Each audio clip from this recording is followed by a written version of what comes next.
Hi, I'm Norman Perillo, a furniture designer maker at Perillo Design and a woodworking educator author at WoodSkills.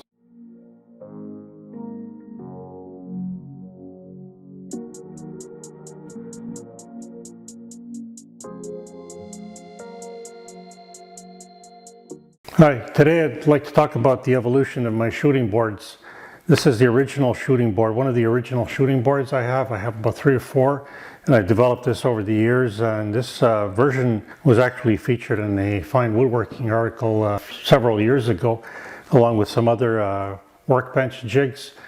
So I've been using it ever since, and I have attachments for it, accessories to create both face miters and case miters. Now this is a case miter attachment, and I'll show the face miter attachment soon. But I've progressed from this to a more specialized type of shooting board. So I've just developed this shooting board in the last few days. It's not a ramp shooting board, but I've had the need to create case miters in my work. And if you've seen one of my recent pieces, I have case miters, but they're fairly long. So it's critical to get that end of the board 45-degree miter square and uniform and perpendicular to the edge, to either edge. So the only way to do it is to have a more dedicated shooting board. This works, but it's obvious it's limited in depth to this attachment, the depth of the attachment, which is approximately 5 inches at the most. And although I could lengthen this, I find it unwieldy when the case pieces are of a box, for example, are very long or wide. It's hard to hold them in place. So it's really designed for smaller components, this type of attachment, this mitered attachment. This, on the other hand, this shooting board has this specialized shooting board. I can actually lay the parts down flat, and so along the fence, which the fence itself is fairly long at over 11 inches, almost a foot in this case. So it provides more of a bearing surface and more of squaring the piece and creating a 45-degree miter at the end. I'll be more successful with this shooting board, and I'll show how to use it. Now I've been experimenting with different planes, and although it's ideally suited for the number 4 or 4.5 smoother, but I do have this sort of a fancy miter plane that I acquired last year or 2 years ago, and I've been using this because it has this attachment, so I can run this along and slice my miters very well. So it's really suited for this plane and the 4 and 4.5. I find longer planes don't really work as well with it for some reason. So I've had more luck with a 4 and a 4.5. Now getting back to this, so the shooting board itself consists of the platform, a runway for the plane to run through. In this case, it's a dedicated shooting board plane. It's a Veritas shooting board plane along a track. It really works really well. And a fence. This fence adjusts very little. This next evolution of shooting board, I've created a fence that actually pivots at one end. I have a threaded insert, so this whole fence assembly removes easily, along with this front part, the cherry part that I can completely remove and replace and slide it along maybe 1/8 of an inch. But this fence, the critical part of the fence is that it pivots. It's about 3/16 of an inch, so I can adjust it for that perfect angle, for that perfect perpendicular square. Although once it's set, you shouldn't really need to reset it, but I do have that option. I created a sort of an elongated hole where I can use this hex bolt to adjust it. So what I'll do is I'll take this apart and I'll just show you a quick so this is the shooting board, and I'll just get something that's square, already square. This is a square piece of cherry, and I'll show you how this works.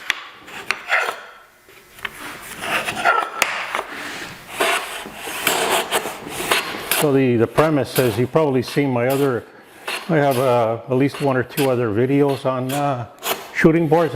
So this is the premise. I guide in this case, a dedicated shooting plane along this board that I'm squaring the end off at 90 degrees perpendicular. So it's held against the fence.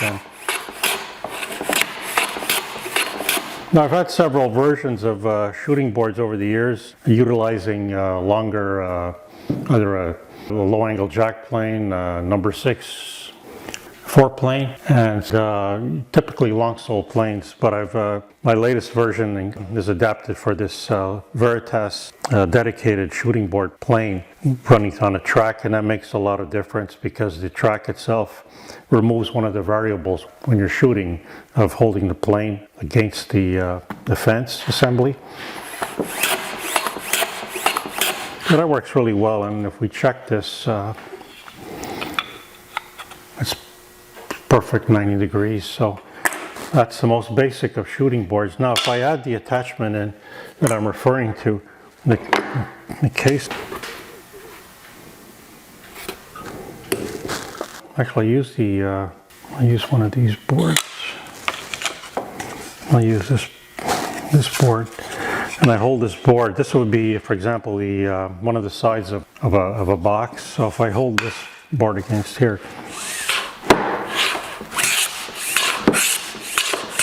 you notice that?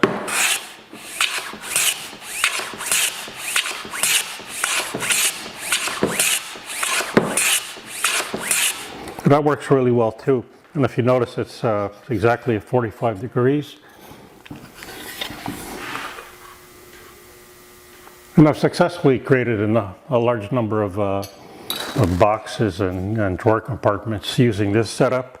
Again, the limitation is the depth of the attachment is 5 inches. So if I want anything deeper, I'd have to recreate this, and then it becomes a little bit unwieldy. So we'll check for square.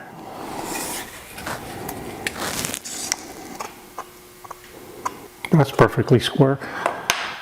Perfectly square and a perfect miter running along. That's very critical when you're creating boxes. And I have a larger example. This is actually a component of the most recent key cabinet that I created, like it was 2 or 3 videos ago. And so I actually had to do it on this. And you can see this is 7 inches deep from top to bottom with a rabbet, whereas the miter attachment is only 5 inches. So I had some problems with it.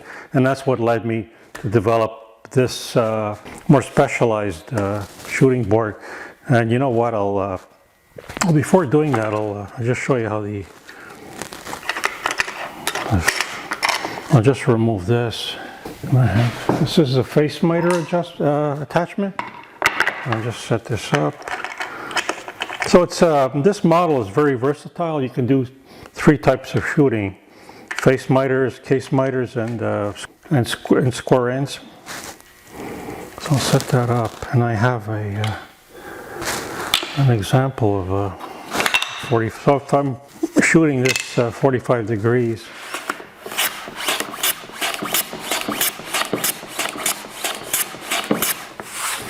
that's 45 degrees now. I'll just confirm that. That's perfect 45. That's an example of shooting a face miter. People often confuse the type of miter. So this is a face miter. You normally see this on a picture frame, that type of miter, whereas the case miter is for drawer compartments or boxes. So I just remove this. I'll put this aside, and we can focus on on this other more specialized, more recent shooting board.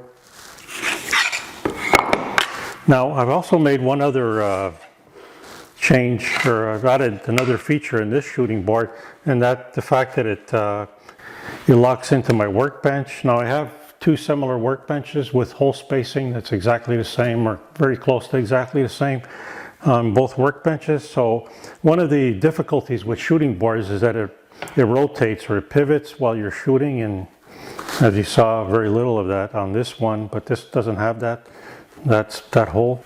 What I've done is I need a bench dog to show it. Here's a bench dog. So I've set it up with a locking hole. So I fit the bench dog in, and it sort of locks it in. So I removed that variable, that problem, that issue of the shooting board pivoting or moving, so I can focus on shooting instead. So if I take this very same piece that I was shooting on with this shooting board and set this up like so. So notice this is it's a perfect 45 degree angle, and so is the fence, and then or the end of the fence, I should say.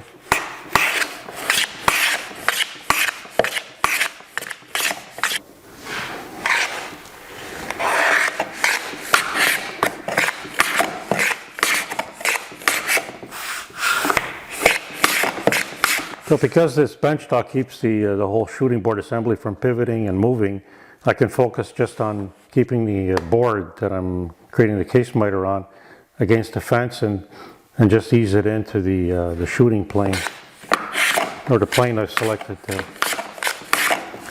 So that's 45. I've done this quite a few times with this. It's very, very accurate along that length, and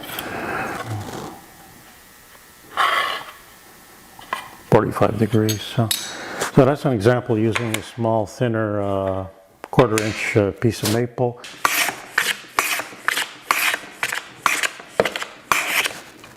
That's how that works. Now, one of the features of it, the specialized shooting board, is that I could lay a board down 12 inches wide or even longer, 14, 16 inches long and very deep, and still be able to shoot it. I can probably shoot until this point, which is 1 foot or so. So I can shoot the components of either a drawer case or a box that exceed 12, 14 to 16 inches long, and the depth is, I can perhaps go up to at least close to 1 foot and deep, which is something I probably never do. I never create a miter that long on an end of a board that long. So maybe up to 8 or 9 or 10 inches, which is much longer than anything I've done up to this point. So using this dedicated miter, it's a dedicated miter plane that I acquired a couple of years ago, and it works really well. It's really designed for shooting if you don't have a dedicated shooting plane.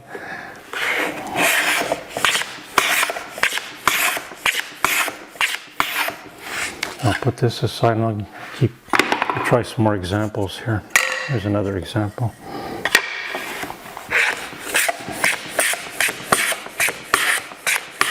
It works really well. I'm very impressed with it. What I normally do with end miters is I actually create the rough miter on a bandsaw, typically, sometimes a table saw, but often on a bandsaw, just to remove as much waste wood as possible, and use the shooting board to true that 45-degree end. So, instead of creating the complete 45-degree end on the shooting board, which can take, it's quite lengthy, it can take a considerable amount of time. If you're doing multiple mitered ends, or even square ends for that matter. For the mitered ends, I normally remove as much waste and create a sort of a rough 45-degree end and then bring it to the shooting board. This works really well. What else can I try here? There's another cherry. That's maple. This is cherry. These are just, I like to keep small pieces around. I have a box full of small pieces just for this reason, to be able to test shooting boards and jigs I develop. So that's perfect 45. And it's not just perfect 45, but it's also, it should also be a perfect right across. So it's a perfect right across. That's very critical, especially with a deeper box, anything over 3 to 4 to 6, that error is multiplied or it's exaggerated as you get deeper, taller in your case or drawer case or box. So it's very important to have everything precise, and that's why I'm able to adjust this, fine-tune it, and replace this component if it wears out. So or adjust it very lightly with small increments, the actual face of the fence, and re-pivot this if necessary, but I doubt it. I would have to do it.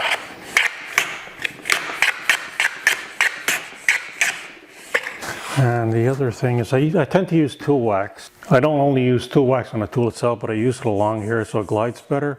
You could also use some special tape you can purchase through Veritas or Lee Valley and apply it to the wood, and it helps in gliding, but I haven't really had a need for it. So I just lubricate it with some tool wax, and it's fine. I like maple because it doesn't wear down, so this long mitered runway fence is maple, and I'll always use maple for that sort of thing as opposed to any other wood. It's tight grain. It doesn't wear as easily as other woods. It works well. So again, that feature of the locking the shooting boards helped considerably. So you notice I don't really have to stress as much when I'm working the miter. It's just really holding the board against the fence and feeding it into the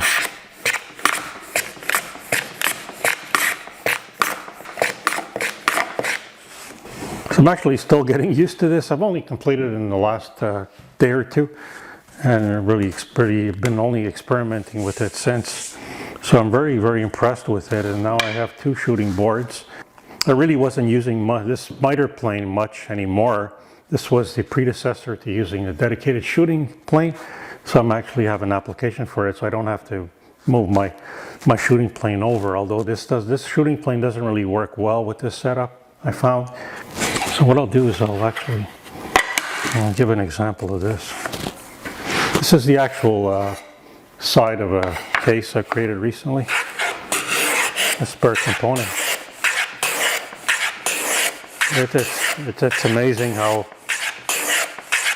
nice it is, especially if you rough out the miters on a bandsaw initially.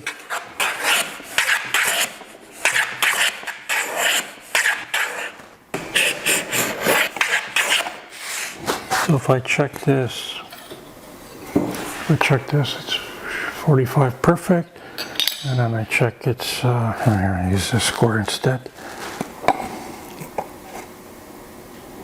It's a perfect perpendicular and 45 degrees. I can't get better than that. So very, very impressed with this setup. Building it or creating it was took a little bit of time because I had to understand how to create this part, line it up. So it always takes more time when you're making something for the first time, but if I had to make a second one, I could probably make it in half the time. So that's it. So that's my tale of 2 shooting boards and how they've evolved into this more specialized one, which is strictly for end case miters. And this is more versatile. It does face miters, some case miters. More often than not, I just use it for square ends, like in this piece here.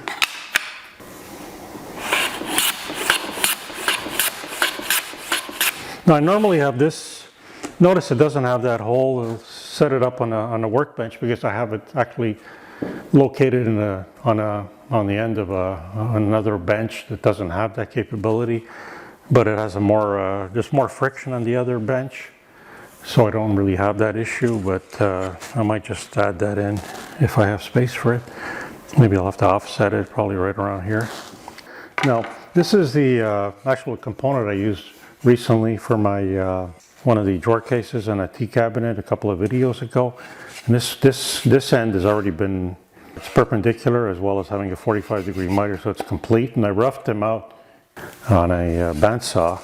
And then this one isn't quite done, so I'll just run this through and show you how a longer or deeper, sorry, not longer, but deeper component of a box or a drawer case can easily be.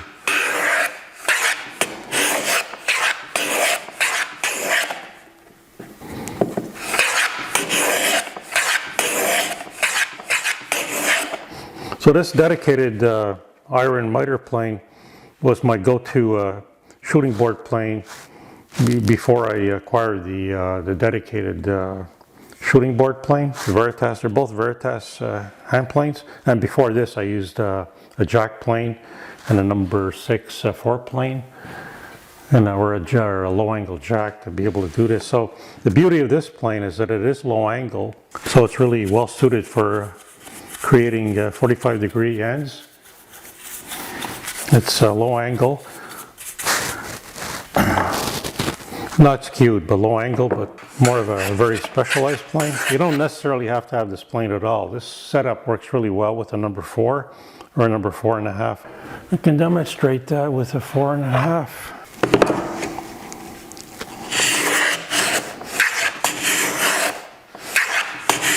This has a more aggressive cut. I'll just back this off a little.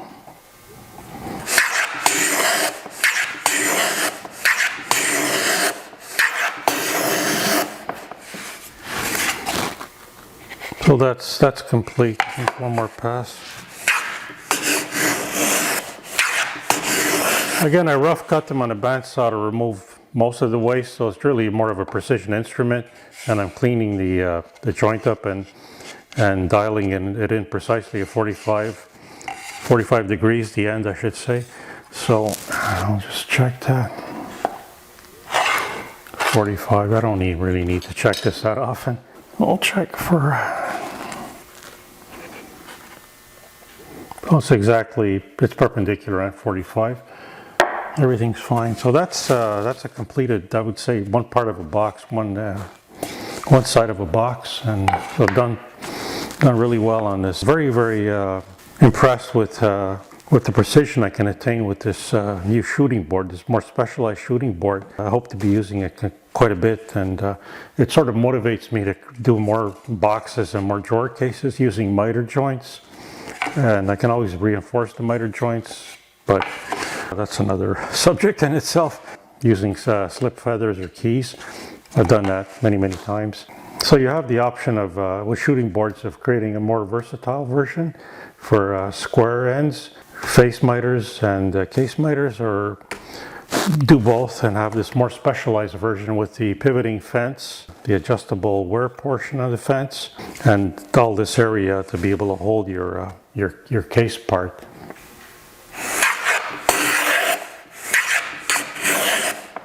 I do find that this particular shooting board works with hand planes, Bailey style hand planes that don't have the Norris adjuster, because you're holding it up here, you're really bearing down on the side, and the Norris adjuster can get misadjusted.